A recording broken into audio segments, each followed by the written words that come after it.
So, here on the Xanderhall stream, we do spend a lot of time talking specifically about the rights of different marginalized groups, specifically here in America, because I'm American and that's what I know the most about. It's what's most relevant to me. It's what strikes closest to home, though I do venture out of America with plenty of my discussions. It's really the US that I discuss mostly. And right now in the US, it is transgender people. Oh, I still got lo-fi playing. It is transgender people, particularly transgender children, that have become the target of some pretty substantial anti-trans harassment, propaganda, and messaging these last couple years now from Republicans, mostly Republicans. This has ranged from Republican and conservative media figures making up stories, engaging in completely false propaganda in order to stoke up fear and hatred towards the trans community, and some conspiracy idea that like the trans community is like brainwashing children into questioning their gender identity and transitioning at a young age, taking irreversible hormones and getting irreversible surgeries and stuff under 18, all that kind of stuff, right? And of course, this type of rhetoric has led from everything to recently popular conservative Twitter account, Libs of TikTok, causing several bomb threats to get sent to a children's hospital, which had to be shut down for like a day and a half while they investigated. This is just one example of many. However, a huge part of this has also come about with this very much like we saw back in like the 2000s, like the early 2000s and late 1990s. If you remember, there was this really strong cultural hysteria, mostly pushed by parents, around the idea that video games were corrupting our youth and making them more violent. And, of course, it's bullshit. However, a lot of conservative parents ran with it anyway and tried to use it as a scapegoat whenever a school shooting or anything like that would happen. Like, oh, it's the damn video games. And there are a lot of activists, right-wing Republican ones, to be very clear, that pushed heavy and hard to ban a lot of video games. Grand Theft Auto was notably the series that got the most backlash, with probably Call of Duty coming in second place. With that said, it seems like nowadays that new moral panic has become... Yeah, Jack Thompson was the one who pushed that the most. Though it seems like nowadays, the new moral panic for parents to worry about their kids being brainwashed by is the trans agenda. And this idea has been around for a very long time. It originates from TERF communities. I've argued against it and debated against people who are wrong about it for a very long time. The idea is called rapid onset gender dysphoria. It's the idea that gender dysphoria is a social contagion. It is something that is gender dysphoria is something that you get through some like cultural absorption through your brain because you're around people that are trans. You start to become more, I guess, like accepting of their ideas and their concept. I don't know. The idea is not too dissimilar to the gay agenda, which, has been around for a while, in which they claimed that kids being around gay people, being exposed to gay people, being exposed to anything about gay people would cause them to question their sexuality and cause them to choose to be gay. By the way, quick side note, if you believe that being gay is a choice, you're gay. Simple as that. That's just how it works. If you believe being gay is a choice, you are gay. There is no ifs, ands, or buts about it. I will not hear anything else. Deal with it. Die mad. Anyway, so I'm pretty confident, and as are the vast majority of experts in this field, that rapid onset gender dysphoria is not a thing. It is a myth. It is pseudoscience. It does not exist. It's just not a thing. So with that said, conservatives still run with it anyway because the truth is optional to the right. It has always been optional to the right, but it's become more optional than it really has ever been lately. And, a lot of conservative parents, many of them with, God forbid, trans kids, have also become convinced that this is a big problem and their kids are receiving the brunt of the hysteria. I'm going to warn you, what you're about to see is child abuse. It's not the kind of child abuse that would get me banned from Twitch. It's not the kind of child abuse that would get me banned for showing it on the internet, but it is nonetheless child abuse. It is not physical abuse, but it is emotional abuse, and, well, it's really, really fucking grim. Do you guys want to ban that bot that's spamming one of the mods? Anyway, let's go ahead and take a look at this. Hello there, Tiffany Star in YouTube chat. So AU Skipper over on Twitter posted this, and this is the first tweet in the thread. From Exhausted Witch, I didn't affirm my daughter. I removed her from the contagion. Within months, she pulled what I called a cease and desist. She saw the truth and left the cult. Over a year later, she's thriving more than more than she ever was when involved in gender craze. Hashtag Young GC, gender critical, aka TERF. Young TERF women unite. And we've got an image of this person's child wearing wearing clothes about, I guess, like school clothes, I'm presuming, and a shirt that says woman, adult human female. So they're clearly have convinced or forced their child to wear some TERF propaganda on their shirt. Now, on its own, this tweet doesn't seem too bad, right?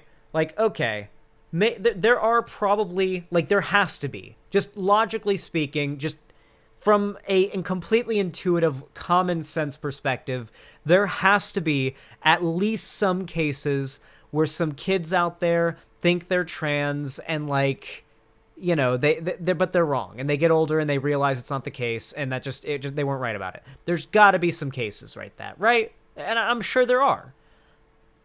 And so at first glance, this particular story doesn't seem too bad. By the way, I didn't affirm my daughter. The backstory that you're able to put together is this kid claimed that they were a trans man, and then the mom did not affirm their kid's gender identity, and then removed them from the contagion. Now, if you're wondering why I'm using they, them pronouns and not she, her, or he, him, well, it's because the reality of this is a little bit, a little muddied. Let's look at the... don't worry, salty internet pirate, I got the context. Let's go ahead and look. So someone replies, how do you remove from the contagion? I'm dreading her starting school. I'm assuming referring to their own kid, which is also terrifying. I removed them from all social media. I purchased monitoring apps to block certain websites from their phone and would receive email alerts if certain words were flagged in their searches or texts. I also would not let them spend time with any friends whose parents I didn't trust. Fuck, this is giving me flashbacks. Oh, yeah, a lot of LGBT and trans people in my audience probably having Vietnam flashbacks right now, to the point of, like, holy fuck. How many of you in chat had parents like this that if they had just been accepting of your identity, you would be, like... You would be so much further along in your, like, roadmap of transition goals or whatever you want to call it. That's really the only way that as a cis guy I can really, like, imagine being trans, like, as a video game development roadmap. I do my best. With all that said, though, terrifying shit here. This kid does not necessarily look like they need to have parental blocks on their devices. Like, I'm gonna be real. Like, I think kids probably can stop having parental blocks on their devices around, like, 11 or 12 years old. Okay? Like, this kind of overseeing of your kids' online activity isn't even, like, the responsible overseeing of your kids' online activity that I advocate for. You guys, if you watch me, you've heard me rant about the parents that use the internet as a daycare for their kids because they're too lazy to parent their kids themselves. And so their kids end up falling into all sorts of weird rabbit holes online, and generally out of, like, a sense of wanting to rebel, they end up getting embroiled into really fucked up shit. I've ranted about that stuff plenty. That is not what this is. That there's a difference between monitoring and keeping an eye on and controlling. There's a difference between, like, if you walk by your kid's bedroom and you hear them like saying the N-word and talking about how the Holocaust wasn't real with their friends, maybe you step in and you have a convo with your kid and like putting locks on their computer, their phones, their devices that like flag if they search for certain things. Now, here's the thing. I'm not going to speculate on whether or not this was a case of, like, okay, maybe it was a false alarm. This kid wasn't trans, and these Orwellian overreaches into this mom did into their kid's privacy ended up actually resulting in like this kid realizing they didn't have gender dysphoria and they weren't trans. Maybe that did happen. I'm sure that can happen. However, I must say that point isn't helped by the fact that this looks like the face of somebody who has a gun on them. Like, from a distance, the image doesn't look like she looks like she's smiling. But as I lean in, it's like that looks like the face of somebody who's like,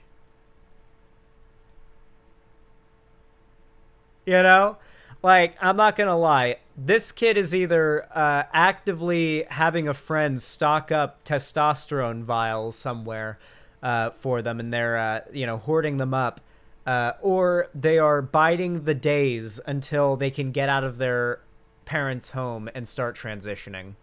There's a good chance that they're going to grow up and transition later, resenting their mother. Happens a lot of trans people. It's true. It's absolutely true. Regardless, whether or not this was a case of like a kid who mistakenly thought they had like a non typical gender identity, who was like, found out that they didn't and they were cis. Regardless of whether or not that was the case, this was still, I would argue, child abuse. Cutting down on your child's personal identity this much for the sake of like political motivations is really fucked up shit. Not to mention like the forcing your kid to wear the politicized woman, adult, human, female shirt, which isn't even the agreed upon definition of woman. Not to mention dictionary definitions have nothing to do with how gender identity works in the real world. Words are made up, as they say. She should take her kid to a therapist first. They don't believe in that. Conservatives and TERFs do not believe in any medical research or science that backs up anything that goes against their worldview. Something that I think a lot of people have to realize is that even when it comes to the safety of their own children, so the internet has made it more so than ever so that facts and the truth are optional. More than ever, I hear people say, after being proven definitively wrong on an issue, well, that's just my opinion. I'm allowed to have that opinion. Continue to hold that opinion with the full knowledge it's wrong and just brush it away because they don't care whether or not they're right. Whatever they believe is more convenient for their worldview. It helps them sleep at night, and it makes them happier in their daily online life. The truth has become more and more optional to people the longer that the more available the truth has become to people, the more optional in believing it has become because of the internet. And that's become terrifyingly true when it comes to parents and proper parenting. Now more than ever, it feels like parents are becoming open to really dangerous practices that could kill or harm their kid emotionally or physically that just weren't as prevalent as they were back in the day. And it's becoming accepted. Because if you don't accept it, then all of a sudden you're intolerant to people with different political beliefs. Had to put some Orajel on my lip. I bit the crap out of it earlier. Anyway. This shit is so goddamn sad. Regardless of how this turns out, I have no doubt this kid is going to end up growing up resenting their mom. I'm sorry, but I've never met... I have no friends. I've met nobody who had parents this bearing and overruling that still have a relationship with their parents or currently have a good one with their parents. It's just not. It's not how it works. Even if this kid is absolutely a cis woman and grows up to be one, they'll resent their mom for the overreach and the 1984 Orwellian crackdown that she did on their entire childhood. Jesus Christ. Those are years of their childhood they'll never get back, by the way. Like, that's something that I think a lot of parents don't realize when they ground their kids, especially for long periods of time. Like, those are years of your kid's childhood they don't get back, ever. They never get those months, days, years, or whatever if you, like, ground your kid from doing fun things. That's hours of a very limited childhood that you're taking away from your kid, and they're going to look back and be like, as an adult, and be like, man, I really wish I'd been able to do these fun things. And, you know, as a kid, it's like, yeah. I was grounded for a whole semester when I was a kid at like 10. Yeah. Parenting, like, bad parenting is a real problem in America. It's like, I don't really know how you fix the bad parenting problem. Grounding deadass is dumb in a way. I think grounding is, like, definitely a step up in punishment from physical punishment. I don't think physical discipline in the form of hitting or laying your hand on your kid is very effective. I actually think that physical discipline in the form of working out is way more effective. When I misbehaved when I was at my uncle's place, when I was a kid, like when I'd be like 8 years old, 9 years old, my uncle, like, if I did something bad, he never laid a hand on me. He was like, Alex, I'm really disappointed in you, man. I'm gonna need you to do 15 burpees right now. I was like, okay. And I bust out those 15 burpees because I felt bad because my uncle was disappointed in me, and I respected him a lot because he treated me with respect. And, you know, I wanted to make him have respect for me again. And I felt bad that I did something bad. That is good. I think that's pretty good parenting. If that type of system can work, granted, I imagine that system can't work for everybody, for a variety of reasons. I think that was pretty damn good discipline. The I'm really disappointed in you thing doesn't mean anything unless you respect that person and you want that person to respect you too, and you value that person's respect. That's the only time the I'm disappointed in you works. So if you don't show your kid respect and you're like a really overbearing, like talking down to your kid kind of parent, like this mom would probably be, then the I'm really disappointed in you for sneaking out isn't really going to mean a lot. Because, like, why should I care that you're disappointed in me doing something that, like, you didn't have respect for me when I said I wanted to do this thing. You just said no, and that's final when I tried to explain my side of things. So why should I have respect for your reasoning as to why I shouldn't go to this party, you know? That's just an example. But regardless, like, I feel like a lot of, like, parenting in America especially is just so weird, you know? And, like, this really overbearing, like, helicopter parenting especially is super normalized as well. And then not only that, everything from, like, the super overbearing helicopter parenting to, like, neglectful, let your kid go out at, like, 10 p.m. on a school night to go fuck around with his friends when he's in middle school, like, type of parenting is completely, like, normalized. It's like, I don't know what the fuck is up with American parenting. I really don't know. Anyway, if you enjoyed this segment, please consider leaving a like. I know it was pretty grim, but liking the videos does help out a lot. It helps the channel. It helps the VOD. It helps the stream. It helps everything. I really do appreciate it. It helps out a lot. Of course, if you want to see more from me, you can subscribe and ring the bell icon so YouTube actually tells you when I go live or upload a new video. And you can follow my social media, link down below if you want to see more from me. My Twitter always has the spiciest memes and the best stuff going on it. But if you want to be a part of the community, like the most dedicated community, you can join the fan Discord, link in the description. We do all sorts of cool community events in there, so consider joining. It's a fun time. And of course, if you want to be a real Xander Hall fan, you can join the website, xanderhall.com/live, and perhaps even support me financially by donating, subscribing, or even gifting someone else a sub on said website to financially support me, as this is my full-time job, and without the support of you guys, I wouldn't be able to do this for a living. But remember, Never support me if you don't have the money to do so, and you don't need it for anything else, and you don't want it for anything else. You don't ever cut into your own savings to donate to a streamer, especially not me. But yeah, thank you so much for watching. I really appreciate it. And as always, have a good one.